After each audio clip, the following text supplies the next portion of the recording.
ok nó tụi nó tụi chúng tôi cũng chặt tay hắn rồi này đây là tụi chạy yên cái cũ rồi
muốn từ tìm bia à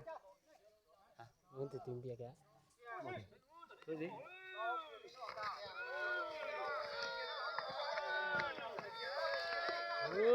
đó hết tiền nhiều thật cũ nè cái tiền cũ là cũng cái con mình gì ơi chúng ta thấy nhiều tờ ơi chúng ta thấy nhiều tờ gì nào nữa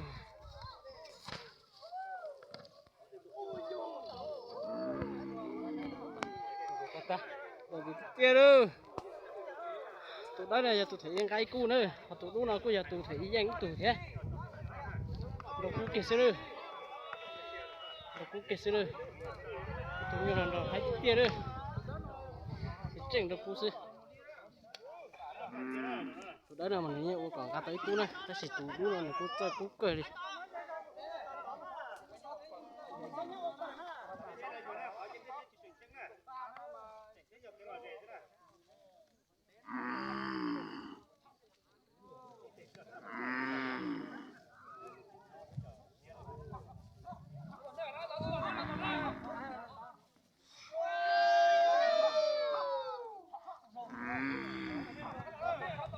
đi tiêu tiền rồi tới khỏi mình chỉ thế tiền rồi hãy tích tiền đi đây chỉ giấy khu à có gì suy đi nè ta chỉ nói tụi nó đâu rồi xí cả nữa nè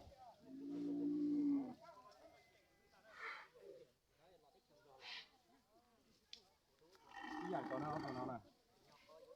có cút tơ này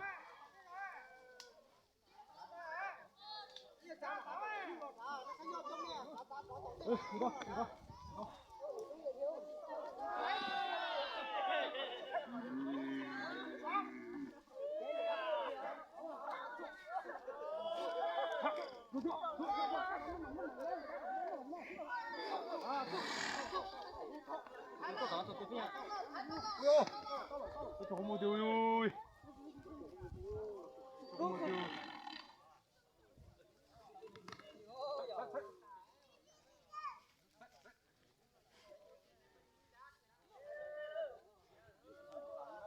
còn tụi nó vậy tụi chỉ chơi mà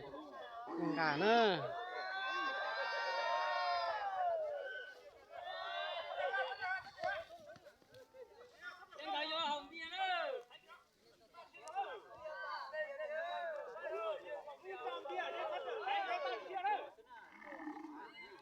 nó cũng mình chỉ từ cũng là lời tiệt từ bia hậu thế nào này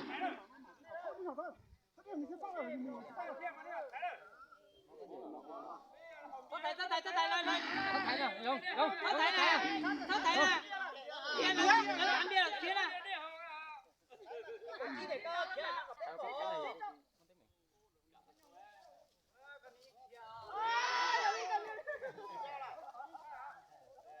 tụi nó một tròn chày này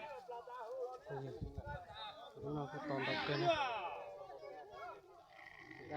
tụi nó cô giờ này cô chơi cậy đan tụi nó thế